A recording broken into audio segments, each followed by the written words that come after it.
নমস্কাৰ দৰ্শক সকল লেটেকত টেবল আৰু ফিগাৰ সংক্ৰান্ত টিউটৰিয়েলত আমি আপোনাক স্বাগতম জনাইছো এই টিউটৰিয়েলৰ দুটা লক্ষ্য আছে প্ৰথমটো হ'ল টেবুলাৰ এনভায়ৰনমেন্ট ব্যৱহাৰ কৰি কিভাবে টেবুল তৈয়াৰ কৰা যায় তাক ব্যাখ্যা কৰা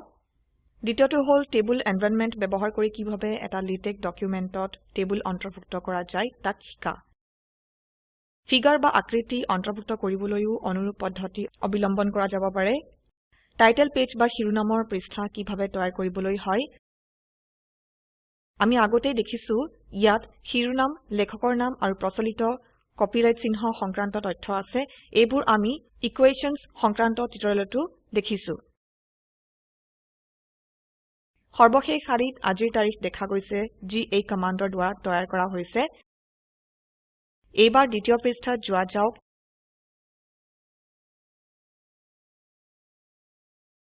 এতিয়া আমি লেটেকত এই টেবুলটো তৈয়াৰ কৰাৰ পদ্ধতি বিস্তাৰিতভাৱে আলোচনা কৰিম সম্পূৰ্ণ নতুন কৰি আৰম্ভ কৰা যাওক তেনেহলে ইয়াত অহা যাওক আৰু এই কমাণ্ডবোৰ ডিলিট কৰা যাওক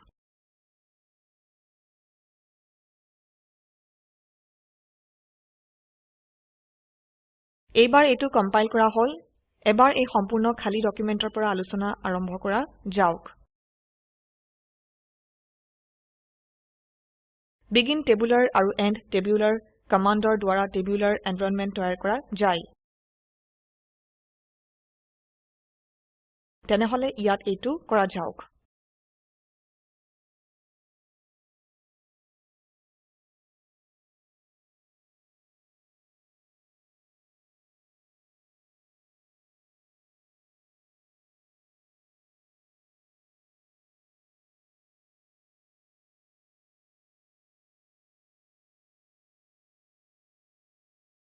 begin টেবুলাৰ ইয়াৰ পাছৰ বন্ধনীত r অক্ষৰ দুটাৰ অৰ্থ হ'ল এই টেবুলৰ দুটা শ্ৰেণী আছে আৰু সেই দুটা ৰাইট এলাইনড প্ৰথম লাইনত দুটা শব্দ আছে মেংগো আৰু মিক্সড দুটা বিপৰীত স্লেশ ইয়াৰ দ্বাৰা পিছৰ লাইনৰ নিৰ্দেশ কৰা হয় এবাৰ দ্বিতীয় লাইন লিখা যাওক জেকফ্ৰুট আৰু কলি হিলছ পিছৰ লাইনত বানানা গ্ৰীণ এবাৰ টেবুলাৰ এনভায়ৰনমেন্ট শেষ কৰা যাওক কম্পাইল কৰা যাওক এতিয়া টেবুলটো দেখা গৈছে ইয়াত তিনটা শাৰী আৰু দুটা শ্ৰেণী বিশিষ্ট টেবুলটো দেখা গৈছে শ্ৰেণী দুটা ৰাইট এলাইনড যি সোৰ্স ডকুমেন্টত r অক্ষৰ দুটাৰ দ্বাৰা কৰা হৈছে এই দুটা শ্ৰেণীক বিচ্ছিন্ন কৰাৰ বাবে তাৰ মাজত উলম্ব ৰেখা ব্যৱহাৰ কৰা যাব পাৰে যি শ্ৰেণীবোৰক বিনষ্ট কৰাৰ বাবে ব্যৱহৃত r অক্ষৰ দুটাৰ মাজত লিখিব লাগে তেনেহলে এইটো লিখা যাওক সেভ কৰি কম্পাইল কৰা যাওক এতিয়া উলম্ব লাইনটো দেখা গৈছে যদি আপুনি শ্ৰেণীবোৰৰ সো আৰু বাও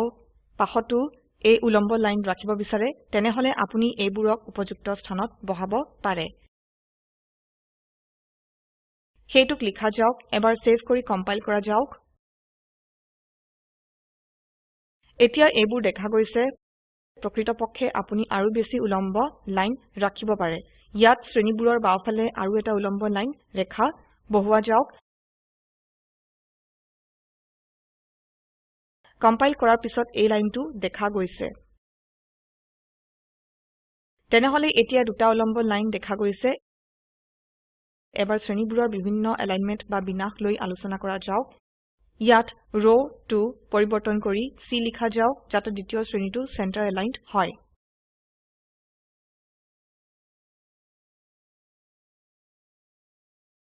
কম্পাইল কৰা যাওক চাওক এই শ্ৰেণীৰ লিখাবোৰ এতিয়া শ্ৰেণীৰ মাজত আহিছে এতিয়া প্ৰথম শ্ৰেণীটোক লেফ্ট এলাইন কৰা যাওক বৰ্তমানে এইটো ৰাইট এলাইনডত আছে তেনেহলে ইয়াত পৰিবৰ্তন কৰি লিখি এইটোক লেফ্ট এলাইন কৰা যাওক সেভ কৰি কম্পাইল কৰা যাওক এতিয়া এই শ্ৰেণীৰ লিখাবোৰ শ্ৰেণীৰ বাওফালে আহিছে আমি এবাৰ শাৰীবোৰক আনুভূমিক ৰেখাৰ দ্বাৰা বেলেগ কৰিম ইয়াত H লাইন লিখা যাওক দেখা যাওক ইয়াৰ ফলত ডকুমেন্টত কি পৰিবৰ্তন হল এতিয়া শ্ৰেণীবোৰৰ ওপৰত এটা ৰেখা দেখা গৈছে ইয়াত H লাইন যোগ কৰিলে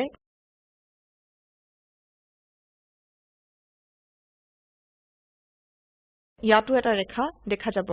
তেনেহলে এইটো সম্পূৰ্ণ কৰা যাওক ইয়াত H লাইন যোগ কৰা হল ইয়াত এটা ব্ৰেক লাইন ইয়াৰ বাবে দুটা বিপৰীত স্লেশ যোগ কৰা হল আৰু তাৰ পিছত H লাইন লিখা হল H লাইন বাক্যৰ প্ৰথমৰ পৰা আৰম্ভ হয় তেনেহলে এতিয়া আমাৰ আনুভূমিক ৰেখাবোৰ সমাপ্ত হৈছে এবাৰ আৰু তিনটা শ্ৰেণী আৰু এটা শাৰী যুক্ত কৰা যাওক এইটো কৰাৰ বাবে ইয়াত আহি CCR লিখা হল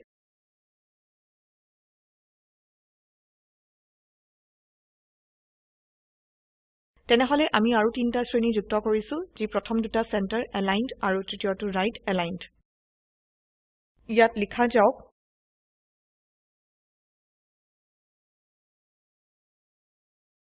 ফ্ৰুট বা ফল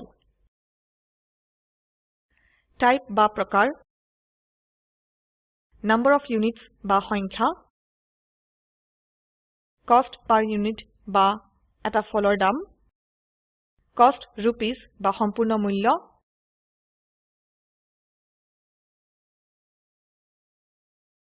H লাইন পিছৰ লাইনত মিক্সড লিখা যাওক 20 75 টকা 1500 টকা জেকফ্ৰুট 10টা 50 টকা 500 টকা banana green 10 ডজন 20 টকা প্ৰতি ডজন আৰু সম্পূৰ্ণ মূল্য 200 টকা এবাৰ সেভ কৰি কম্পাইল কৰাৰ পিছত দেখা গৈছে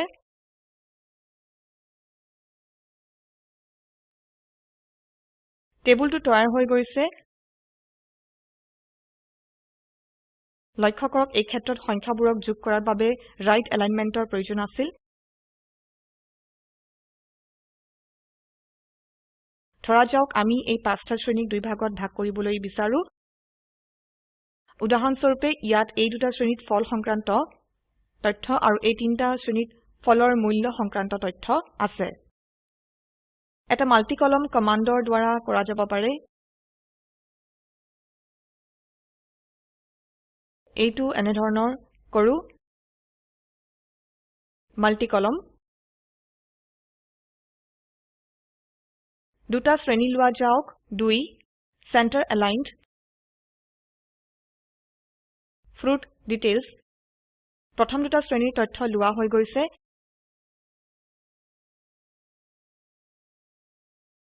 ইয়াত পিছৰ শ্ৰেণী বুজিবলৈ এম্পাৰচেণ্ড চিহ্নৰ ব্যৱহাৰ কৰা হল পিছৰ লাইনত মাল্টি কলমত এইবোৰো সেন্টাৰ এলাইনড বন্ধনীত কষ্ট ক্যালকুলেশনছ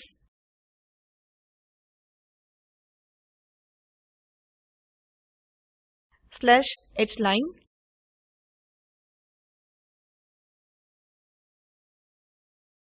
সেভ কৰি কম্পাইল কৰা যাওক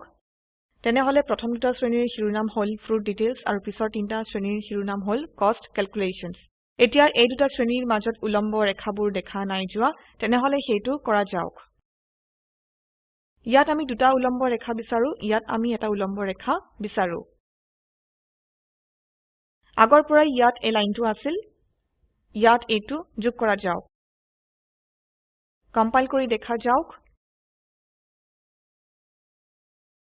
এতিয়া উলম্ব ৰেখাবোৰ দেখা গৈছে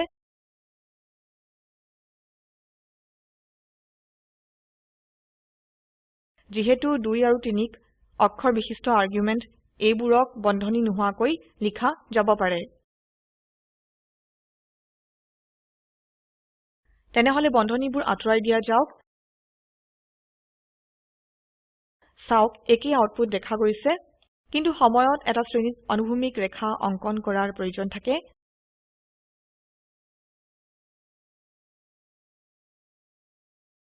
আমি এতিয়া হেতু আলোচনা কৰিম ইয়াত এই ম্যাংগোক দুই ভাগত বিভক্ত কৰা যাওক মিক্স বা মিশ্ৰণৰ পৰিৱৰ্তে এইটোক মালগোৱা বোলা যাওক আৰু তাৰ পিছত 18 কিলোগ্ৰাম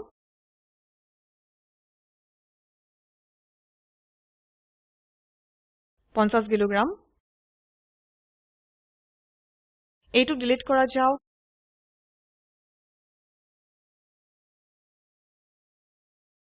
আৰু ইয়াত লিখা যাওক আলফেন্সো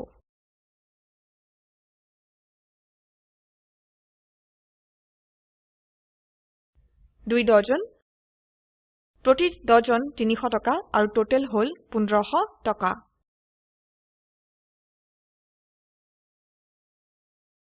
দেখা যাওক এইটো সেভ কৰি কম্পাইল কৰা যাওক তেনেহলে এইটো হৈ গৈছে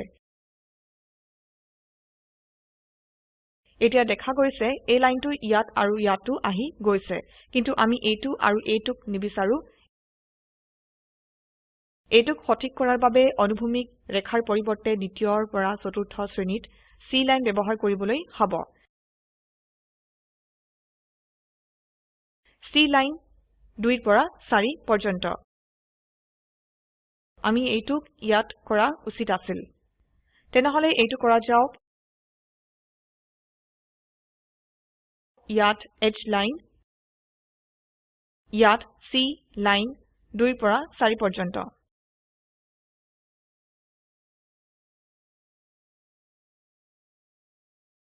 চাওক এতিয়া এই টেবুলত মাত্ৰ দ্বিতীয় আৰু চতুৰ্থ শ্ৰেণীৰ লাইন দেখা গৈছে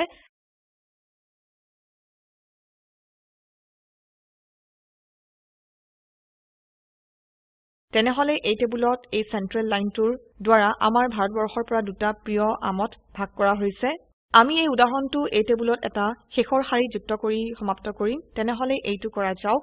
এইবাৰ সকলো শাৰীৰ সম্পূৰ্ণ মূল্য এই শেষ শাৰীতে লিখা যাওক মাল্টি কলম 4 দুটা উলম্ব লাইন ৰাইট এলাইনড উলম্ব ৰেখা total cost rupees এইটোক বন্ধ কৰা যাওক পিছৰ টেব 2200 H line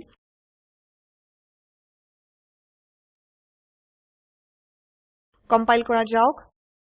এইটো দেখা গৈছে টিউটৰিয়েলৰ আৰম্ভত আমি এই টেবুল লৈ আমি আলোচনা আৰম্ভ কৰিছিলো তেনেহলে টেবুলাৰ এনভাইৰনমেন্টৰ দ্বাৰা তৈয়াৰ কৰা টেবুল আমি কিভাৱে ব্যৱহাৰ কৰিম লেটেক্স টেবুলাৰ এনভাইৰনমেন্টৰ দ্বাৰা তৈয়াৰ কৰা টেবুলক এটা অবজেক্ট হিচাপে গণ্য কৰে উদাহৰণস্বৰূপে যদি ইয়াত লিখা হয়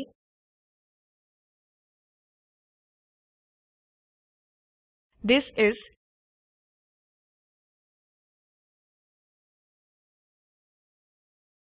an example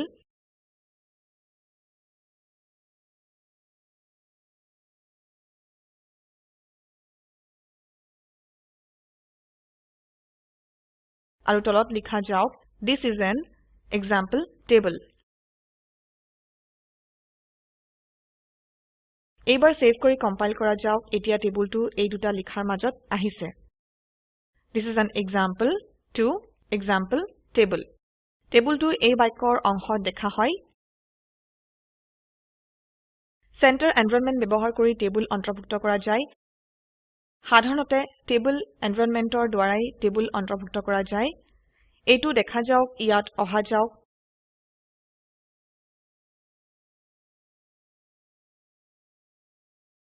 begin table এইটো শেষ কৰা যাওক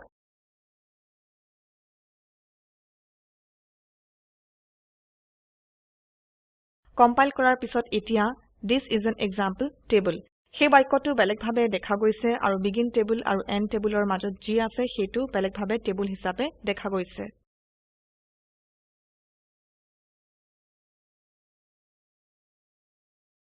অৰ্থাৎ এই টেবুলটো দুটা টেক্সটৰ মাজত থাকিলেও এইটো বেলেগভাৱে দেখা গৈছে এতিয়া এই টেবুলটো পৃষ্ঠাৰ মাজত নাই তেনেহলে সেন্টাৰিং কমান্ডৰ ব্যৱহাৰ কৰা যাওক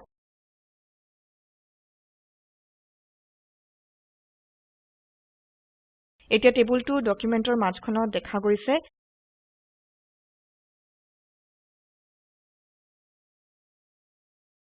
এতিয়া এই টেবুলটোৰ এটা ক্যাপশন তৈয়াৰ কৰা যাওক টেবুলৰ ক্যাপশন টেবুলৰ আগত লিখা হয় তেনেহলে ইয়াত লিখা যাওক ক্যাপশন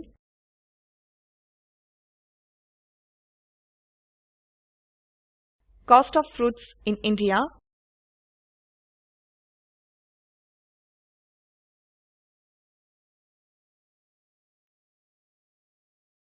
এতিয়া ক্যাপশনটো দেখা গৈছে কিন্তু এটো খুবেই উচৰাউচৰি আহি গৈছে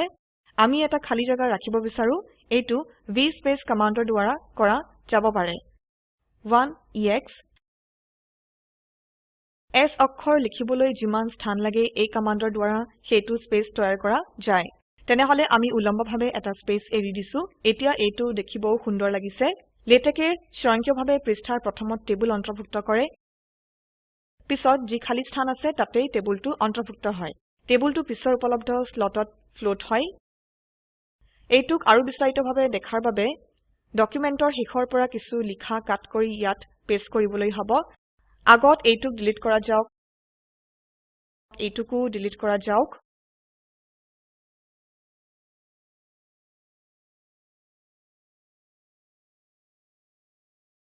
ঠিক আছে কম্পাইল কৰা হ'ল ইয়াত এই ফলবোৰৰ বৰ্ণনা লিখা আছে এইবোৰকে কাট কৰা যাওক পেস্ট কৰা যাওক কম্পাইল কৰা যাওক পূৰ্বৰ নিচিনা এবাৰো টেবুলৰ পৃষ্ঠাৰ ওপৰৰ অংশই দেখা গৈছে ইয়াত আৰু কিছু লিখা যোগ কৰা যাওক এই লিখাটোৱে 4 বাৰ যোগ কৰা যাওক এবাৰ কম্পাইল কৰা যাওক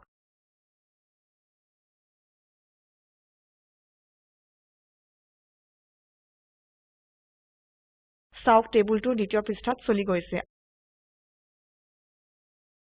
আৰু পৃষ্ঠাত অন্য কিছু নথকাৰ বাবে টেবুলটো পৃষ্ঠাৰ মাজখনত চলি গৈছে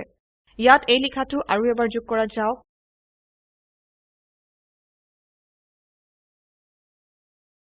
তেনেহলে এতিয়া দেখা গৈছে এইটো হল শিৰোনামৰ পৃষ্ঠা এটা টেক্সটৰ পৃষ্ঠা টেবুলটো পিছৰ পৃষ্ঠাত চলি গৈছে আৰু এই পৃষ্ঠাৰ ওপৰৰ অংশত দেখা গৈছে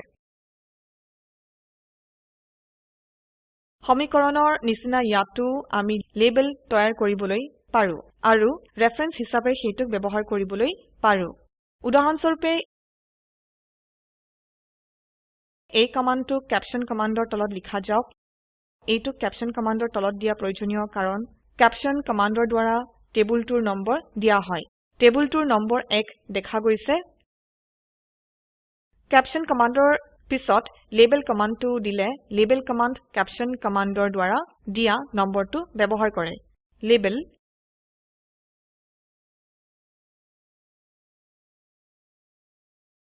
fruits ইয়াত অহা যাওক তাত এটা লাইন যোগ কৰা যাওক ফলৰ নামবোৰ টেবুল ৰেফাৰেন্সত দেখুৱা হৈছে ইয়াৰ আৰ্গুমেন্ট আৰু লেবেল কমান্ড ইয়াৰ আৰ্গুমেন্ট অভিন্ন হ'ব লাগিব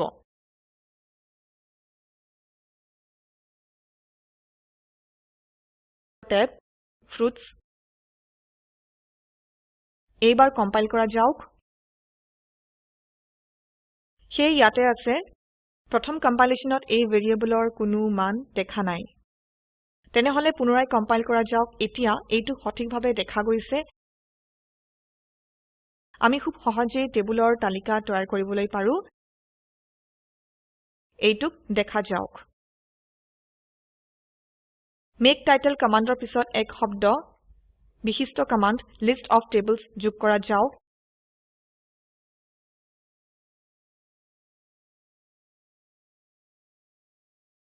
হে এতিয়া এই কমান্ডৰ দ্বাৰা টেবুলৰ তালিকা তৈয়াৰ হৈ গৈছে তালিকাত টেবুলৰ নম্বৰ সঠিক কৰাৰ বাবে সাধাৰণতে দুইবাৰ কম্পাইল কৰাৰ প্ৰয়োজন হয় যেনে ইয়াত দেখা গৈছে তালিকা অনুসাৰে এই টেবুল দ্বিতীয় পৃষ্ঠাত আছে কিন্তু প্ৰকৃতপক্ষে এইটো তৃতীয় পৃষ্ঠাত আছে সেই এইটো পেজ 3 ত আছে তেনেহলে এবাৰ কম্পাইল কৰা যাওক এবাৰ এইটো সঠিকভাৱে দেখা গৈছে সেই এতিয়া পেজ 3 ত আছে এই বিষয়টো পূৰ্বেও আলোচনা কৰা হৈ আছিল ইয়াতে আমাৰ টেবুল সংক্ৰান্ত আলোচনাৰ সমাপ্তি হল আমি এতিয়া ইনক্লুড গ্ৰাফিক্স কমান্ডৰ মাধ্যমেৰে কিভাবে ফিগাৰ তৈয়াৰ কৰা যায় সেই বিষয়ে আলোচনা কৰিম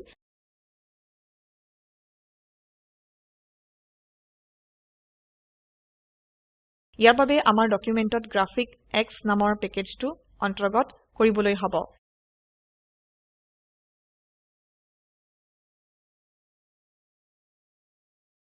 ঠিক আছে এবাৰ ইয়াৰ শেষত গৈ কমান্ডটো লিখা যাওক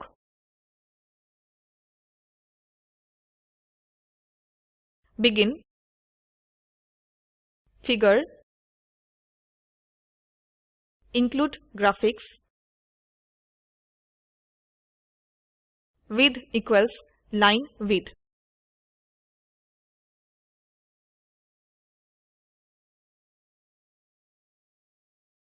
আমাৰ ওচৰত iitb.pdf নামেৰে এটা ফাইল আছে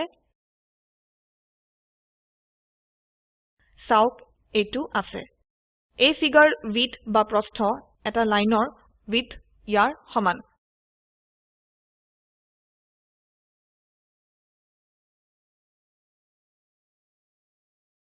ফিগাৰ কমান্ডটো শেষ কৰা যাওক কম্পাইল কৰা যাওক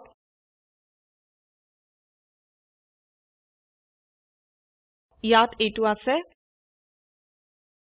চাওক কম্পাইল হোৱাৰ পিছত এটা পৃষ্ঠাৰ ওপৰৰ অংশত অন্তৰ্ভুক্ত হৈ আছে যদি আমি সম্পূৰ্ণ লাইনৰ প্ৰস্থ ব্যৱহাৰ কৰিবলৈ বিচাৰো তেনেহলে এই পদ্ধতিটো কাম কৰিব কিন্তু যদি আমি ইয়াত 0.5 লিখো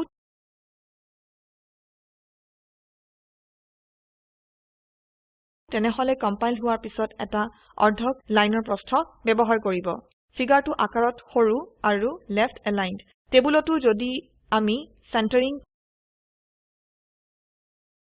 কমান্ডৰ ব্যৱহাৰ কৰো এটা পৃষ্ঠাৰ মাজখনত আহিব পাৰে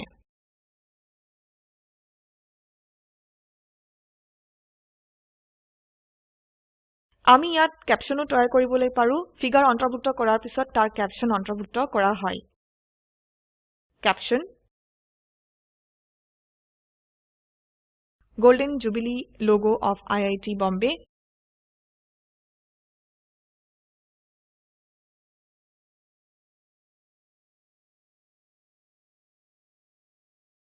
পূৰ্বৰ নিচিনা আমি লেবেল তৈয়াৰ কৰিবলৈ পাৰো আৰু ৰেফ কমান্ডৰ দ্বাৰা সেইটো ব্যৱহাৰ কৰিবলৈ পাৰো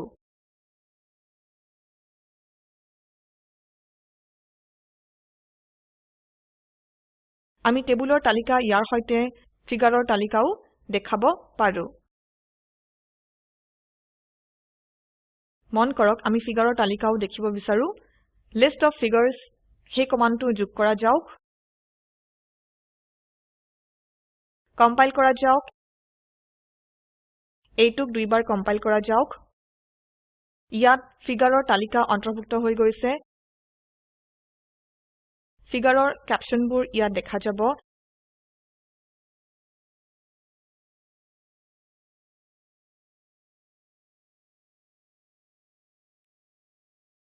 আমি এই টিউটৰিয়েলৰ আৰু এটা বিষয় উল্লেখ কৰিবলৈ বিচাৰো কোনো ফিগাৰক কিভাৱে ঘূৰোৱা যায় এংগল অপচনৰ দ্বাৰা এইটো কৰা যায় সেইটো লিখা যাওক ধৰা যাওক আমি 90 ডিগ্ৰী কোণত এইটো ঘূৰাব বিচাৰো তেনেহলে এই ফিগাৰটো দেখা যাওক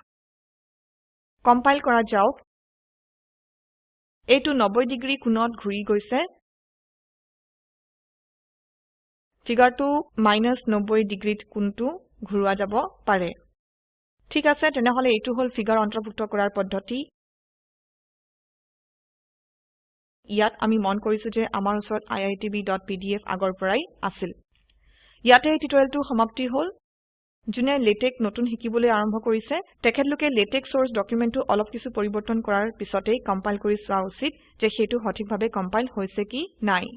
এই পাঠটি অনামিকা মেধিৰ দ্বাৰা অনুবাদ কৰা হৈছে আই আই টী বম্বেৰ পৰা মই মৌচুমী মেধি এতিয়া আপোনাৰ পৰা বিদায় লৈছো ধন্যবাদ